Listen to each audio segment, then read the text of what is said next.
요한복음 16장 30절 한 절만 다 함께 한 목소리로 읽겠습니다. 이제 우리가 주께서 모든 것을 아시고 또 아무도 주께 여쭐 필요가 없는 것을 확신하나이다. 이로써 우리는 주께서 하나님께로부터 오신 것을 믿나이다 하더라. 아멘. 자, 주께서 하나님께로부터 오셨다. 제자들이 그걸 믿는다고 말하고 있죠. 오늘 그래서 예수 그리스도께서 오신 목적 세 번째로 여러분에게 말씀을 드리도록 하겠습니다. 제가 지난 2주 동안 여러분에게 이 똑같은 제목으로 말씀을 드렸어요. 우리가 한번 돌아보겠습니다. 예수님께서 이 땅에 오신 목적이 뭔가? 첫 번째로 율법과 예언자들의 기록을 성취하러 오셨다 그랬고요. 두 번째, 분열을 주시려고 오셨다 그랬죠. 처음에는 이해하기 어려웠을 거예요. 평화를 주러 온 게 아니라 분열을 주러 오셨다고 하니까. 그런데 예수님 믿는 사람과 믿지 않는 사람이 충돌하게 돼 있죠. 예수님 때문에 그런 분열이 생기는 거죠. 세 번째로, 예수 그리스도는 자신을 대속물로 주시려고 오셨다. 그렇게 말씀을 드렸어요. 그리고 지난주에 3개 말씀드렸는데 복음 선포를 위해 오셨다. 우리 죄 때문에 죽으시고 묻히시고 부활하신 거, 이것을 이제 제시하기 위해서 오신 거죠. 그리고 죄인들을 불러 회개하게 하려고 오셨다. 그리고 하나님의 뜻을 성취하기 위해 오셨다. 이런 말씀을 드렸어요. 자, 지난주에 이어서 오늘 3가지를 더 말씀드리도록 하겠습니다. 자, 오늘 첫 번째는 이거예요. 예수님 왜 오셨는가? 목적이 뭔가? 심판을 위해 오셨다는 거예요. 무엇 때문에 오셨다고요? 심판을 위해서. 요한복음 9장으로 가보세요. 요한복음 9장에 39절입니다. 자, 다 같이 한 목소리로 읽겠습니다. 예수님께서 이르시되 심판을 위하여 내가 이 세상에 왔나니 이것은 보지 못하는 자들은 보게 하고 보는 자들은 눈멀게 하려 함이라 하시더라. 아멘. 자, 그러면 예수님이 지금부터 2000년 전에 이 땅에 오셨는데 그때 오셨을 때 심판하기 위해서, 그러니까 직접 심판을 집행하기 위해서 오신 겁니까? 그건 아니죠. 지금부터 2000년 전에는 심판을 집행하려고 오신 게 아니라 심판을 위해 필요한 일들을 하기 위해서 오신 거였어요. 죄에 대한 하나님의 심판은 필연적입니다. 죄의 삭은 사망이고요. 공의로우신 하나님은 사랑이기도 하지만 죄에 대해서는 반드시 심판하십니다. 그냥 넘어가지 않죠. 전도서 12장 14절에 이는 하나님께서 모든 은밀한 것과 함께 그것이 선한 일이든 악한 일이든 모든 일을 심판하실 것이기 때문이니라 그랬어요. 하나님께서 심판하신다. 그렇게 성경에 써 있는 거죠. 하나님께서는 죄인들에 대한 심판을 누구에게 맡기셨느냐? 자신의 아들이신 예수 그리스도께 맡기셨어요. 그래서 베드로가 고넬료의 집에 가서 예수님에 대해서 소개하고 이렇게 말했습니다. 사도행전 10장 42절에서 43절에 이렇게 써 있는데 또 그분께서 우리에게 명령하사 백성에게 선포하게 하시고 하나님께서 산자와 죽은 자의 심판자로 정하신 이가 바로 그분이심을 증언하게 하셨느니라. 산자와 죽은 자를 심판하시는 이로 정해주신 분은 그분, 예수 그리스도시라는 거죠. 그런데 이렇게 덧붙였죠. 그분에 대하여 모든 예언자들도 증언하되 누구든지 그분을 믿으면, 여기서 그분은 누구예요?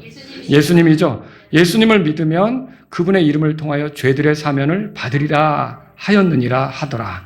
자, 예수님께서 심판자로 세워진 거는 맞지만 왜 심판받아요, 여러분? 죄 때문에 심판받죠.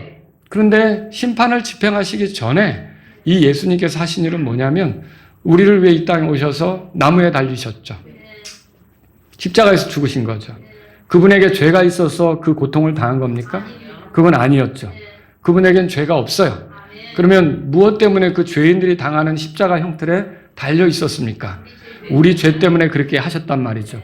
그래서 예수님께서 십자가에서 처형당하신 걸로 그게 내 죄 때문에 있었다라고 믿으면, 그래서 예수님을 내 구주라고 믿으면 그 사람은 어떻게 되느냐?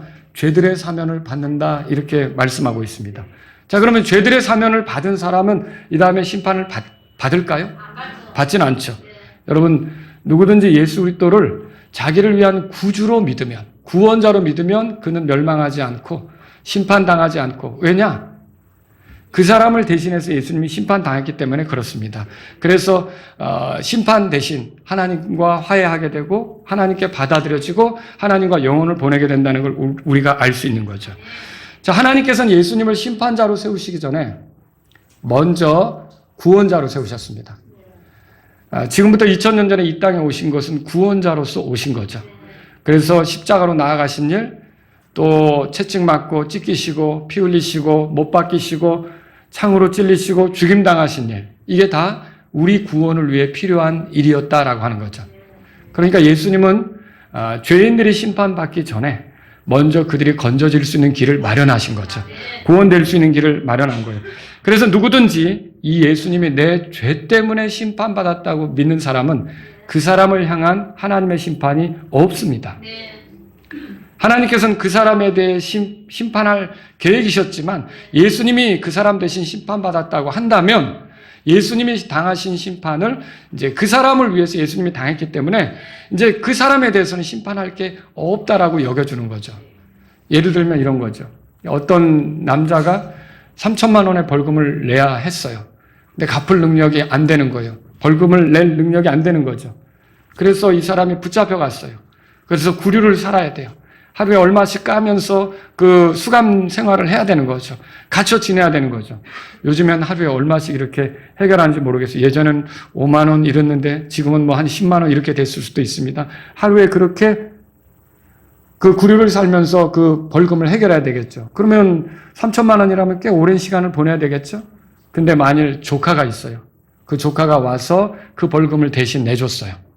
그러면 그 사람이 벌금을 대신 갚을 필요가 있습니까? 그럴 필요도 없죠. 구류를 살 필요 없는 거죠?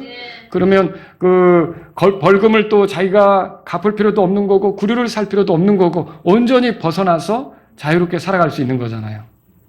마찬가지로 예수님께서 우리 죄 때문에 대신 고난을 당하시고 십자가에서 하나님의 심판을 당하셨다면 우리가 예수님을 믿을 때는요, 우리가 우리 죄 때문에 심판받을 필요가 없다는 것을 여러분이 기억하시면 좋겠습니다. 이게 성경이 말하는 거라는 거죠. 자, 여러분, 예수님은 이런 심판을 이제 위에 오신 거예요. 자기 자신이 우리 죄 때문에 심판받으시게 오신 거예요. 그리고 이 사실을 받아들이지 않은 사람들, 이 사실을 믿지 않는 사람들을 언젠가는 심판하실 거예요. 이런 심판을 위해서 예수님께서 오셨다는 거죠. 자, 사도행전 17장 한번 보실까요? 사도행전 17장. 31절입니다. 자, 다 같이 읽겠습니다. 이는 그분께서 한 날을 정하시고 그날에 그분께서 정하신 그 사람에 의해 의로 세상을 심판하실 것이기 때문이라. 그분께서 그분을 죽은 자들로부터 일으키심으로 이 일을 모든 사람에게 확증해 주셨느니라 하더라. 자, 여기 보시면 여러분, 그 사람에 의해 의로 세상을 심판할 것이다. 그렇게 말했죠. 이제 그 사람은 누구냐면 하나님께서 정하신 사람이에요. 그 사람이 누굽니까? 예수님이죠. 근데 그분은 먼저 오셔서 죽었어요. 그래서 죽은 자들로부터 일으키셨다. 지금 살아계시죠? 예수님은 자, 누구든지 이 예수님을 믿으면 죄로 인해 심판받을 필요가 있습니까? 없는 거죠. 그래서 예수님을 믿으라고 하는 거예요. 예수님을 믿으면 구원받죠. 네, 죄에서 건져지는 거죠. 죄에서 건져지니까 죄 때문에 형벌을 받을 필요도 없는 거고, 형벌을 받지 않는다면 지옥에 갈 필요도 없는 거죠. 그래서 이렇게 예수님께서 심판자로 오시기 전에 먼저 우리의 죄 때문에 죽으시고 부활하시게 오셨던 거죠. 그게 지금부터 2000년 전에 있었어요. 여러분, 모든 무릎이 예수님 앞에 꿇게 될 걸 믿으십니까? 모든 입이 예수님께 주라고 고백할 때가 있다는 걸 믿으십니까? 또 모든 사람이 자기들의 행한 것에 따라서 진술하고서 결국은 심판받을 때가 있다는 걸 믿으십니까? 네, 그게 있는 거죠. 그래서 여러분, 예수님은 심판을 위해 오셨다. 이렇게 우리가 성경을 통해 배우는 거죠. 자, 오늘 요한복음 9장 거기 39절 끝에 보면 보지 못하는 자들은 보게 하고 보는 자들은 눈멀게 하려 함이라 그렇게 말하고 있죠. 여기서 보지 못하는 자들은 뭐예요? 자신들이 영적으로 어둠 속에 있다고 여기는 사람들이죠. 그 사람들은 예수님이 안경이 돼서 보게 될 거예요. 네? 그런데 보는 자들은 뭐예요? 실제로는 보지 못하면서 자기 시력 괜찮은 것처럼 얘기하는 사람들은 안경을 거부하겠죠. 여러분, 안경을 써야 되는 사람이 안경 챙겨 가지 않으면 어떻게 됩니까? 제대로 못 보는 일이 생기는 거죠. 그런 사람들은 결국은 보지 못하게 된다라고 말하고 있죠.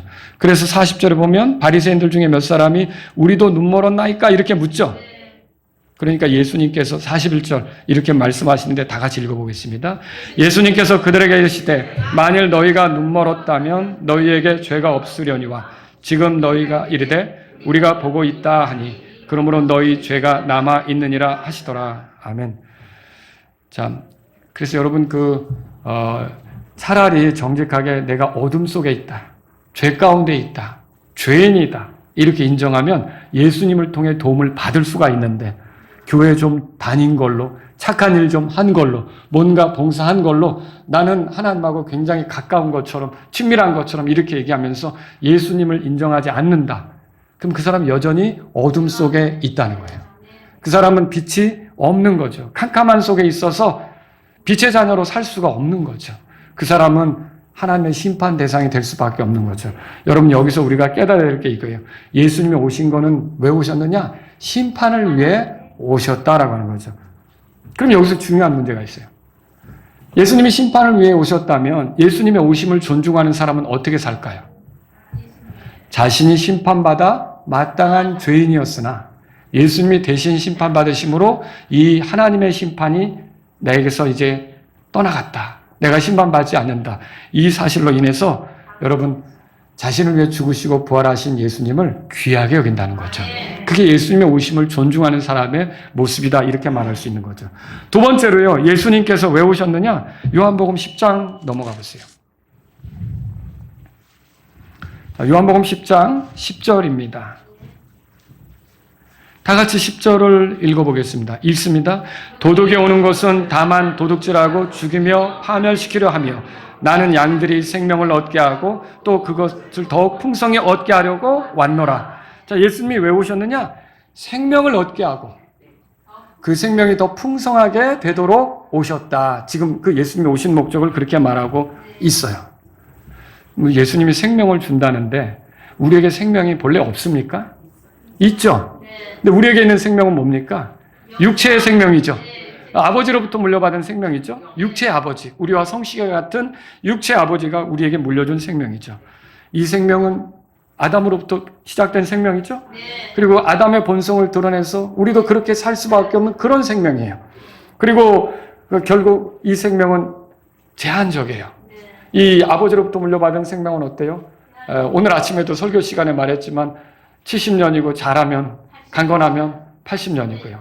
이게 우리가 지금 현재까지 누리던 생명이죠. 그런데 이 생명이 아닌 다른 생명을 주려고 오셨다는 거예요. 뭐 어떤 생명을 주려고 오셨을까요? 영원한 생명이죠. 그 요한복음 10장 28절을 찾아보세요. 요한복음 10장 28절. 다 같이 읽겠습니다. 이게 예수님이 자신을 따르는 자들에게 하시는 말씀이에요. 27절은 제가 읽을게요. 내 양들은 내 음성을 들으며 나는 그들을 알고 그들은 나를 따르느니라. 주님을 따르는 자들에 대해서 이제 말씀하시는 거죠. 28절 다 같이 읽습니다. 그리고 내가 그들에게 영원한 생명을 주노니 그들이 결코 멸망하지 않을 것이요 또 어떤 사람도 그들을 내 손에서 빼앗지 못하리라. 예, 여러분 이 영원한 생명은 결코 멸망하지 않을 생명이에요. 그리고 이 영원한 생명은 한번 들어오면 그 누구도 빼앗아갈 수 없는 생명이에요. 육체의 생명은 누군가 뺏을 수도 있어요. 내 육체의 생명은 누가 위협해서 뺏어갈 수도 있는 거예요. 내가 죽으면 뺏기는 거잖아요. 그렇죠? 예수님이 그렇게 말씀하셨죠. 너희 몸을 이제 멸하는 자들을 두려워하지 말고 혼과 몸을 능히 지옥에 던져 멸하시는 그분을 두려워하라. 그 말을 보면 어떤 사람들이 우리 육체의 생명을 뺏을 수는 있다는 거죠. 설령 그들이 육체의 생명을 뺏을 수 있다고 해도 내가 영원한 생명을 갖고 있다면 그거 뺏길 수 있습니까? 뺏길 수 없죠. 그건 영원한 생명이다라고 하는 거죠. 근데 여기서 그럼 왜 생명을 줄까요? 생명은 살아보라고 주는 겁니다. 자, 육체의 생명을 주는 건 육체적으로 활동하며 살아보라고 기회를 가지라고 주는 거죠. 영원한 생명도 마찬가지예요. 영원한 생명을 주는 건 살아보라고 주는 거예요. 그 생명은 삶하고 관계가 있어요. 살아가는 거, 삶하고 관계가 있다는 거죠. 그래서 예컨대 개의 생명이 있으면 어떻게 돼요? 개가 야옹 하고 하는 적 있어요? 개는 그렇게 울지 않습니다. 개의 생명이 있으니까 어떻게 웁니까? 여러분 개소리 한번 내보시죠. 개가 내는 소리가 있다고요. 고양이 소리 안 낸다고요. 그렇죠? 여러분 그런데 호랑이는 어떻습니까? 호랑이가 꺾기요 합니까? 그 이상한 호랑이죠. 호랑이는 어떻게 울던가요? 호랑이 소리도 한번 내보세요. 좀 무섭게 내셔야죠. 호랑이는 굉장히 무섭게 소리를 냅니다. 그렇죠? 인간의 손에 길러진 호랑이라도 때로는 이제 고양이처럼 보일 때도 있거든요. 어릴 때는 고양이하고 섞이면 고양이 같이 보일 수도 있어요. 근데 이게 자라면서 분명히 고양이랑 다른 게 나오잖아요. 몸집도 커지잖아요. 그리고 만약에 어떤 환경에 의해서 야생성이 나온다면 진짜 고양이는 낼 수 없는 어떤 엄청난 모습을 내놓을 수도 있다는 거죠. 이게 호랑이가 그렇다는 거예요. 여러분 하나님께서 왜 우리에게 이 영원한 생명을 주셨습니까? 이 영원한 생명은 예수님 안에 있는 거예요. 아들이 있는 자에게는 생명이 있고 하나님의 아들이 없는 자에게는 생명이 없다 그랬잖아요. 그러니까 이 예수님을 믿으면 예수님이 우리 안에 들어오면서 그분 안에 있던 생명도 가지고 오는 거죠. 그러니까 우리가 그 예수님을 믿으면 우리 안에서 예수님의 생명이 시작이 되는 거예요. 영원한 생명이 시작되는 거죠. 예수님은 죽음으로 끝났습니까? 부활하셨죠. 마찬가지예요. 우리도 죽음으로 끝나는 게 아니라 우리도 부활하게 되는 거죠. 이게 그 생명이 있기 때문에 그래요. 육체의 생명을 제거할 수 있어도 이 생명은 끝내지 못하기 때문에 이 생명을 가지고 있다면 예수님처럼 부활하는 거죠. 이게 우리가 가지고 있는 생명이에요. 여러분 육체의 생명이 땅의 아버지의 자녀가 되는 생명이라면 이 영원한 생명은 하늘에 계신 아버지의 자녀가 되는 생명이에요. 육체의 생명은 죽음으로 끝나는 한시적인 거라면 영원한 생명은 하나님과 영혼을 보내도록 영원히 가는 생명이에요. 육체의 생명은 육신적으로 드러나는 거라면 하나님의 생명은요, 이게 영원한 생명은요, 예수님의 생명은요, 성령님을 따라 움직이면서 생명의 새로움을 드러내는 게 영원한 생명이에요. 근데 여러분에게 이 생명이 있습니까? 여러분, 예수님이 오신 목적이 그 생명을 주는 거였고요. 그 생명을 주는 걸로 끝나는 게 아니라 그 생명을 살아보도록 준 거예요. 그래서 영접하는 자, 그러니까 그분을 받아들인 자, 곧 그분의 이름을 믿는 자들에게는 다 하나님의 아들들이 되는 권능을 그분께서 주셨다고 되어 있죠. 예수님을 믿으면 하나님의 아들이 되는 거예요. 근데 아들이 되면 그냥 하나님의 아들 됐어? 됐네. 그럼 끝. 이거 아니에요. 하나님의 아들이 되는 권능이라는 건 뭐냐면 하나님의 아들이 되는 권능도 주시지만 또 그 권능은 어떤 거냐면 아들로 살아가는 권능이에요. 이런 권능이 우리 안에 들어와 있다는 것을 아셔야 되죠. 그래서 성경은 예수님이 오신 목적이 자기 양들에게 영원한 생명을 주는 거고, 다시 말하면 생명을 주는 거고, 그 생명이 더 풍성해지기를 원하는 거죠. 자, 그럼 여러분 생각해 보세요. 우리 앞에 여러 문제들이 펼쳐질 때가 있어요. 속상한 거, 힘든 거, 언짢은 거, 괴로운 거, 답답한 거, 이런 것들이 펼쳐질 때가 있죠. 근데 이런 것들이 펼쳐질 때 여러분은 두 가지 방식으로 그 문제를 해결할 수 있어요. 하나는 아버지께 물려받은 본성으로 그걸 해결할 수 있어요. 다른 하나는 하나님께서 우리에게 준 성품에 따라 그걸 해결할 수 있어요. 다른 하나는 육체의 생명으로 그걸 다룰 수가 있어요. 다른 하나는 하나님께서 우리에게 주신 생명의 성령의 법을 따라 이 거룩한 방식으로 그걸 다룰 수가 있어요. 여러분은 아버지께 물려받은 생명으로 그걸 다룰 수도 있고 하나님이 주신 생명으로 다룰 수도 있다는 거죠. 그런데 하나님은 우리가 그런 순간들을 당할 때, 우리 인생을 살아가면서 그런 순간이 많을 거 아닙니까? 힘든 순간, 답답한 순간, 문제가 되는 순간 많을 거 아닙니까? 그때 우리가 육체의 생명으로 그걸 해결하려고 하기보다는 하나님의 주신 생명, 영원한 생명으로 예수님 안에 있는 생명으로 그걸 해결해 보기를 원하시는 거죠. 이게 뭡니까? 그래서 우리가 그 구원받지 못한 사람들처럼 사는 게 아니라 구원받은 사람으로서 이 하나님의 생명을 드러내며 살기를 원하는 거죠. 예를 들면 여러분 우리가 다른 어떤 지체들에게 언짢은 일을 당할 수도 있어요. 에베소서 4장 30절에 이렇게 써 있어요. 들어보세요. 또 하나님께서 그리스도로 인하여 너희를 용서하신 것 같이 너희는 서로 용서하고 서로 친절히 대하며 부드러운 마음을 품으라 그랬어요. 그러면 이것은 아버지로부터 물려받은 생명으로 하는 거예요? 하나님께서 주신 생명으로 하는 거예요? 하나님께서 주신 생명으로 하는 거죠. 그러니까 이 생명을 살으라는 거예요. 이 생명을 살아보도록 우리에게 생명을 주신 거죠. 근데 이 생명을 살지 않으면 어떻게 되는 걸까요? 예, 호랑이로 만들어줬더니 고양이 흉내내는 거예요. 독수리로 살아보라고 했더니 닭이나 흉내내는 거예요. 여러분, 이렇게 되면 안 된다는 거죠. 저와 여러분들이 하나님이 생명을 주셨다면 그 생명의 어떠함을 드러내려고 하는 저와 여러분들이 될 수 있기를 바랍니다. 골로새서 3장 12절 14절도 이렇게 써 있어요. 그러므로 너희는 하나님의 택함 받은 자요 거룩하고 사랑받는 자들로서 긍휼히 여기는 심정과 친절과 마음의 겸손함과 온유와 오래 참음으로 옷 입고 누가 누구와 다툼이 있거든 서로 용납하여 서로 용서하되 그리스도께서 너희를 용서하신 것 같이. 자, 그리스도께 그 생명이 있죠? 그 용서하시죠. 그럼 우리 안에도 그 생명이 있죠? 그럼 그리스도께서 너희를 용서하신 것 같이 너희도 그렇게 하라.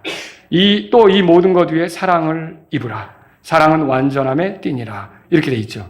여러분, 하나님이 우리에게 주시려고 하는 생명은 예수님 안에 있는 생명이에요. 그리고 하나님이 우리에게 주시려는 생명은 예수님을 믿는 사람들 안에도 있게 될 생명이에요. 하나님이 우리에게 주시는 생명은요, 예수님처럼 살아서 하나님께 영광이 되게, 하나님께 기쁨이 되도록 하는 그런 생명이에요. 여러분과 저는 성경을 통해 보면 그런 생명을 살 수 있는 위치에 있어요. 제가 이 말씀은요, 구원받은 사람에게 드리는 거예요. 구원받지 못한 사람은 다시 태어나는 게 필요하죠. 거듭나는 게 필요하죠. 다시 태어나야 된단 말이에요. 근데 여러분 다시 태어나셨습니까? 그럼 여러분은 2번 난 거네요. 육체의 생명으로 난 거고 오래전에 주민등록상에 나오죠? 그리고 다시 태어난 건 예수님의 복음을 받아들였을 때 다시 태어난 거가 되겠죠. 그럼 그 생명이 있는 거예요. 하나님의 뜻은 뭘까요? 그 생명을 살아보는 거예요. 그 생명을 저 하늘에 가서나 사는 게 아니라 이 땅에서도 살아보라고 그 생명을 준 거죠. 그럼 저와 여러분들이 이런 생명력을 드러내면서 사는 게 필요하지 않습니까? 예. 육체의 생명도 병들면 힘있게 드러내지 못합니다. 그렇지 않습니까? 우리 지체들 가운데 몸이 불편하신 분들이 이전처럼 활발하게 움직이지 못하는 경우가 있잖아요. 마찬가지로 영적으로도 병들면 어떨까요? 똑같은 문제가 생겨요. 영적으로 이 생명을 사는데 문제가 나타나게 되는 거죠. 여러분, 우리가 성령으로 충만해야 될 이유가 뭡니까? 바로 이 생명을 풍성하게 살기 위해서 성령으로 충만해야 된다는 거죠. 예수님께서는 우리가 생명 얻는 것만으로 족하게 생각하지 않으셔요. 예수님은 우리가 생명을 얻고 그 생명이 더 풍성해지길 원하세요. 다시 말하면 하나님의 자녀가 됐으면 하나님의 자녀가 된 곳으로 거기서 나 이제 자녀 됐어. 죄사함 받았어. 나 죽으면 천국 가게 됐어. 이걸로 끝나는 걸 원치 않으세요. 이 땅에서 우리가 살아야 되잖아요. 하늘나라에 갈 때까지 수십 년을 살아야 되는데 여러분, 만약에 그 죄사함이 전부라면 우리 구원받고 그냥 하늘로 데려가면 되죠. 근데 그게 전부가 아니에요. 그 시작이죠. 그 시작이고 그 이후로 하나님의 자녀다운 생명을 나타내면서 살기를 원하시는 거죠. 그리스도 심판석에서 상 받는 건 다른 게 아니에요. 누가 예수님처럼 살았는지, 누가 예수님의 모습을 많이 드러냈는지, 그런 것들이 거기서 보상을 누리게 될 그 어떤 제목이 되는 거죠. 여러분과 제가 그런 걸 안다면요, 우리 나머지 삶은 하나님의 자녀다운 삶이 될 수 있기를 바랍니다. 생명을 주셨다면 그 생명을 살라는 거예요. 이제 예를 들면 그런 거죠. 이게 고양이가 있는데 이 고양이가 어느 날 하나님의 놀라운 권능으로 호랑이가 됐는데, 예를 들어 예전에 계속해서 고양이처럼 살면 안 된다는 거죠. 우리가 육체의 생명으로 살던 때가 있었는데 하나님의 놀라운 권능으로 우리가 하나님의 생명을 얻었잖아요. 그렇다면 물론 육체적으로 먹고 육체적으로 활동하는 것도 있지만 우리가 모든 사람들과의 관계 속에서 살아갈 때는 성령님을 따라 우리가 주님이 주신 생명, 이 생명을 드러내면서 사는 것이 필요하다는 것을 기억하시기 바랍니다. 그래서 예수님의 오심을 존중하는 사람은 어떻게 살까요? 하나님의 아들로서의 성품을 드러내면서 하나님의 아들답게 살아가려고 한다는 거죠. 이 얻은 생명대로 살지 못할 때는 어떨까요? 안타까움이 있죠. 여러분 생각해 보세요. 내가 항상 하나님의 뜻대로 살던가, 그게 안 될 때도 있죠. 근데 하나님의 뜻대로 살지 못할 때는 어떤가? 괜찮다? 우리 생명이 있는 사람은 그럴 수 없죠. 생명이 있다면 어때요? 하나님이 기뻐하시지 않는 것을 내가 했어요? 하나님이 기뻐하는 대로 못했어요? 그러면 내 마음에 아픔이 있죠.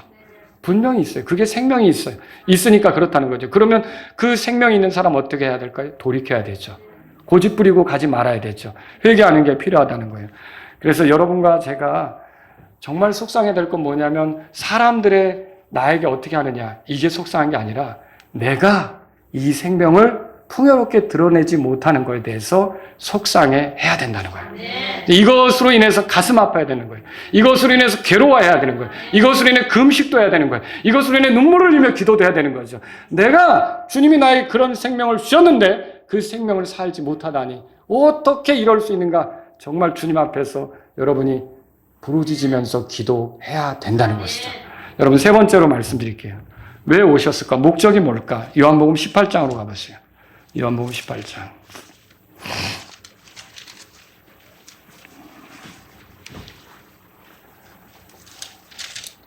요한복음 18장 37절에 빌라도가 하는 말에 대해서 예수님이 대답하는 게 써 있어요. 다 같이 읽겠습니다.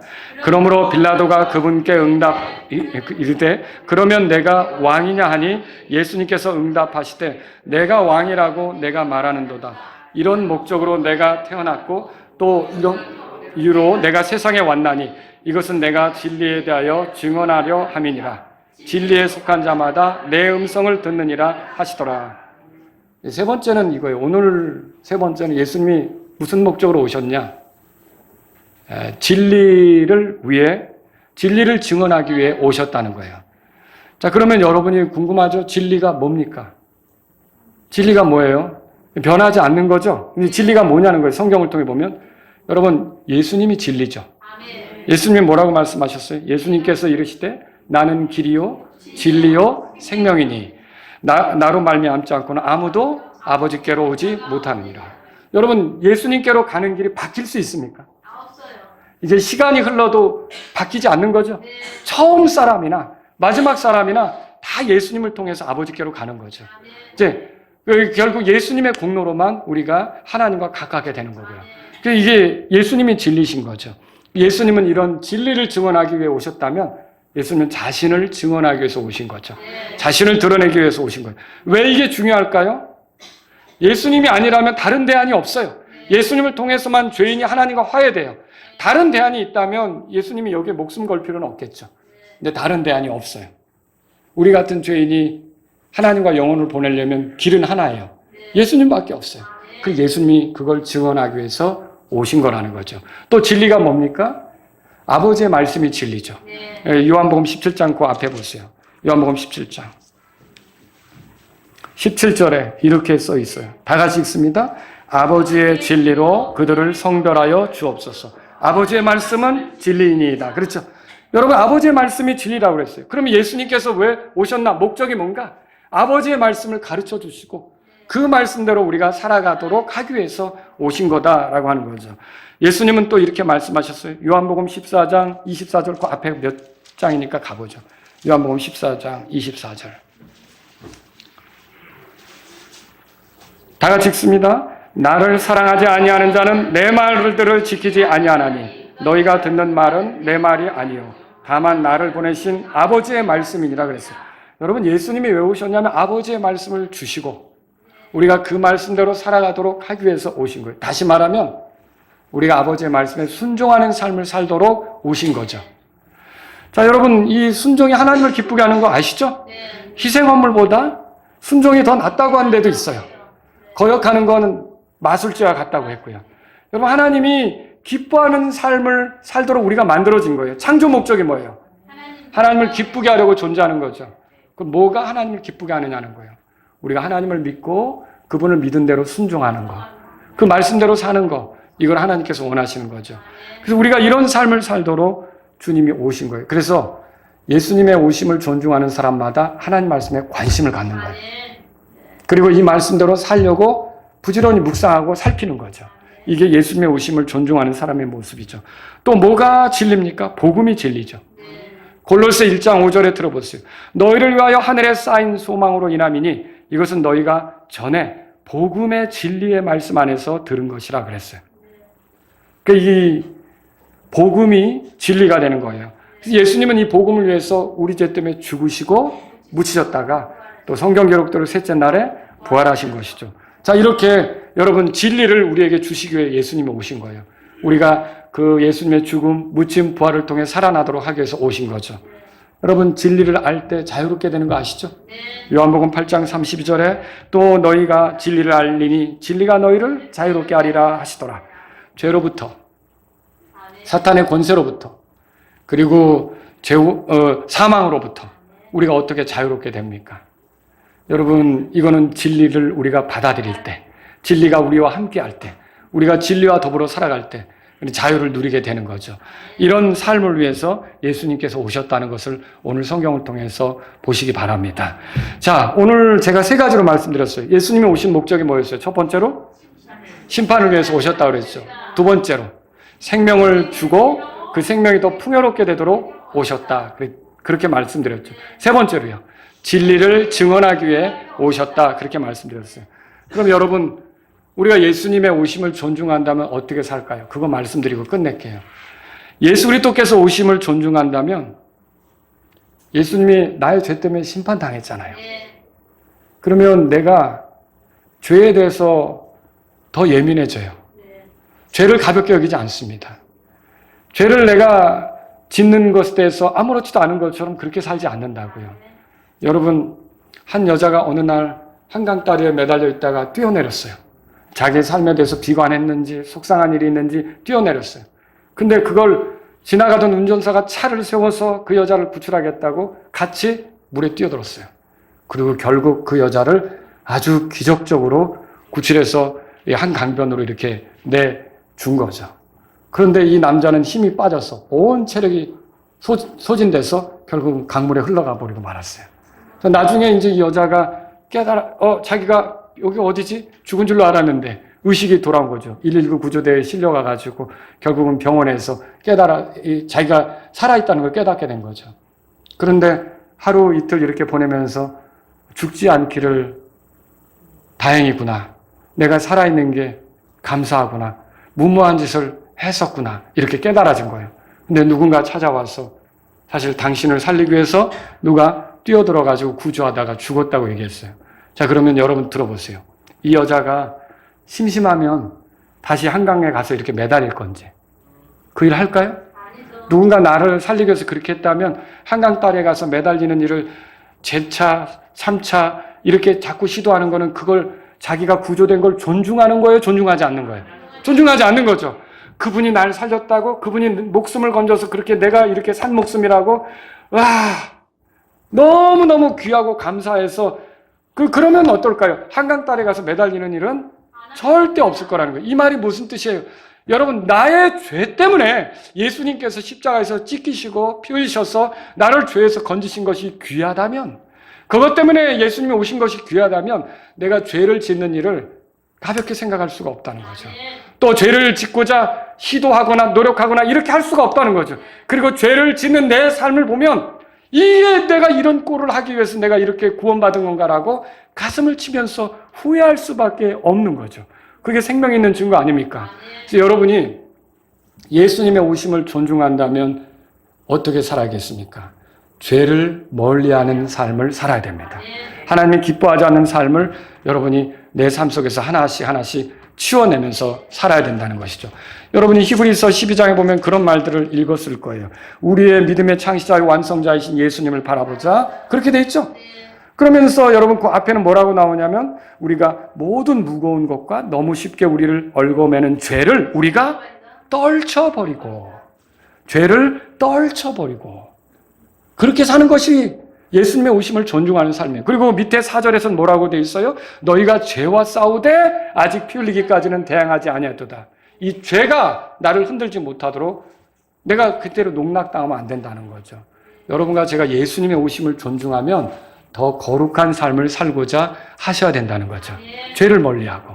두 번째로요, 예수님의 오심을 존중한다면요, 우리는 우리가 얻은 생명의 새로움 속에서 걷고자 해야 돼요.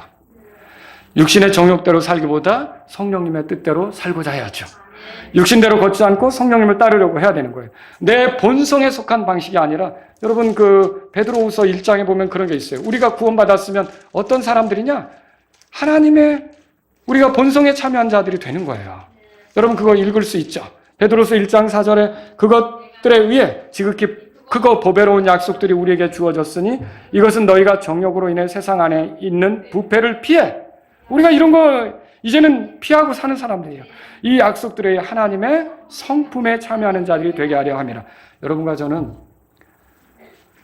예수님의 생명을 받았어요. 맞죠? 그게 영원한 생명이죠. 그것 때문에 부활하는 거예요. 그 생명이 있으니까 육체의 생명이 끝나도 우리가 그냥 거기서 끝나는 게 아니에요. 우리가 하늘로 가는 거죠. 부활의 때를 기다리는 거죠. 이 생명이 여러분과 제게 있다면 여러분 우리는요 하나님의 성품에 참여한 자들로서 살아야 돼요.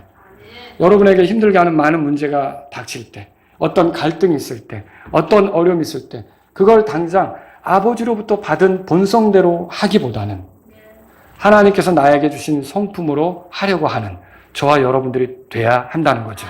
그래서 내 힘으로 안 되지만 내가 기도하면서 성령님을 의지하면서 그런 선택을 해나갈 때 하나님께서 영광 받으신 일들이 저와 여러분에게 나타날 줄로 믿으시기 바랍니다.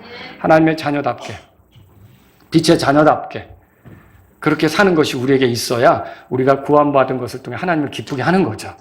우리가 구원받았다면서 계속 어둠의 자녀처럼 믿지 않는 사람처럼 세상 사람들이 원수를 대하는 방식으로 한다? 여러분 그렇게 하면 안 된다는 거죠. 여러분 우리가 생명의 새로움 속에서 걷는 것이 예수님의 오심을 존중하는 것이다라는 걸 기억하시기 바랍니다. 마지막으로 만일 예수님의 오심을 존중한다면 진리를 존중하셔야 합니다. 진리이신 예수님 외에 다른 구원의 길이 있어요 없어요? 또 어떤 교회에 다니는 분들은 뭐 꼭 그 교회만 열심히 다닌다고 구원받나? 예수님만 믿는다고 구원받나? 아니 또 어떤 분들은 그런 얘기도 하더라고요. 뭐 우리는 예수님을 믿지만 아니 그것도 목사라는 분들이 그런 얘기를 할 때가 있어요. 뭐 절에도 나름 길이 있겠지. 여러분 맞아요? 아니죠. 영원한 생명을 얻는 길은 예수님밖에 없어요. 우리 아이 때부터 노래 부르잖아요. 천국에 들어가는 길은 예수님뿐이지요. 노래도 부르잖아요. 그러니까 우리가 이런 예수님 외에는 길이 없는 거예요. 그런데 오늘날은 어때요? 예수님만 주장하면 독선적으로 보여요. 그리고 많은 다양한 것들을 인정해야 선하게 보여요. 여러분과 저는 그런 데 속아서는 안 되는 거예요. 예, 구원의 길은 예수님밖에 없어요. 진리이신 아버지의 말씀을 존중해서 순종하려고 해야 돼요. 성경을 대할 때 여러분 지혜로워야 되죠? 성경의 명령으로 나온 건 어떻게 될까요? 그대로 순종해야 되죠.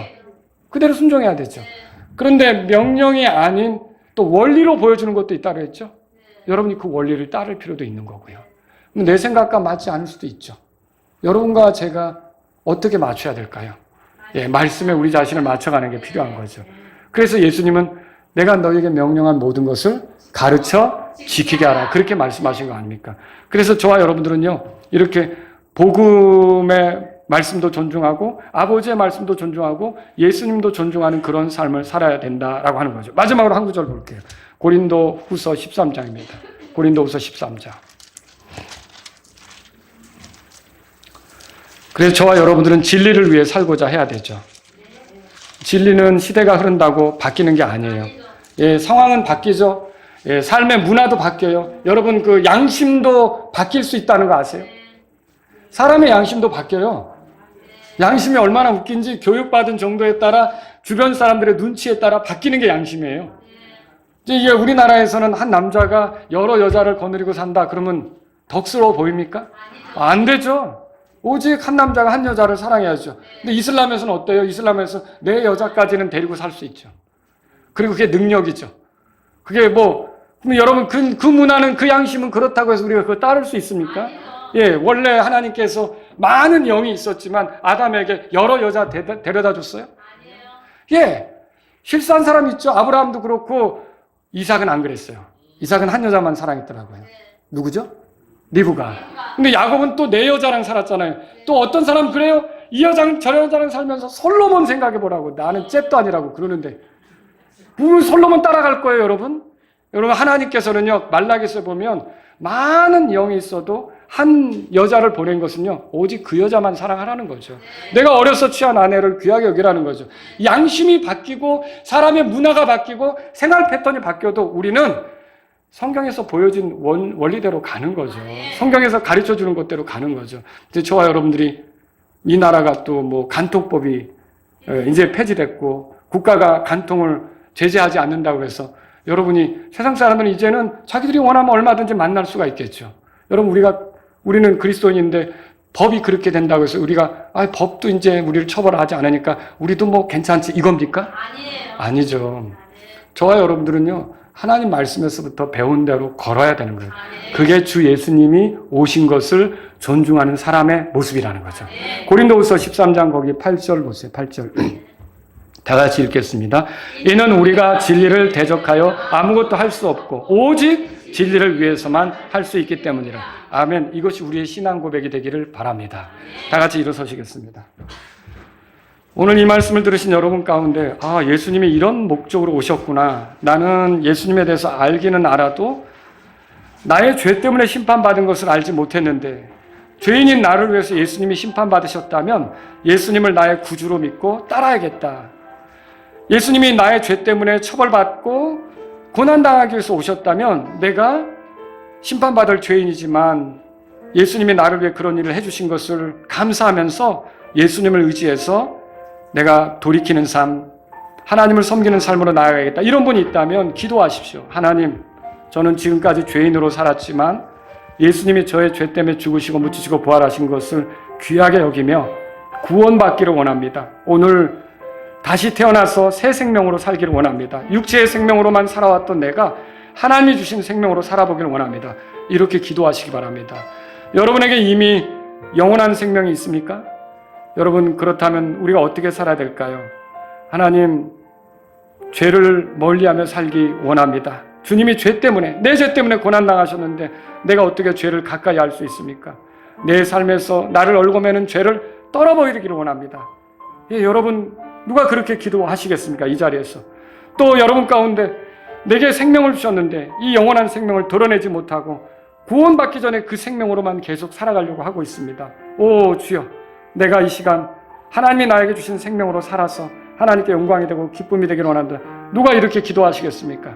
또 여러분 가운데 내 삶이 진리를 존중하는 삶이 되기를 원합니다. 누가 이렇게 기도하겠습니까? 예수님 외에 다른 구원의 길은 없습니다. 나는 예수님만 신뢰하며 걷기를 원합니다. 아버지의 말씀 존중해서 따르기를 원합니다.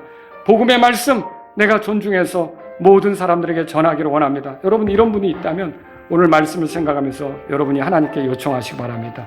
하나님께 구하는 시간을 가지시기 바랍니다.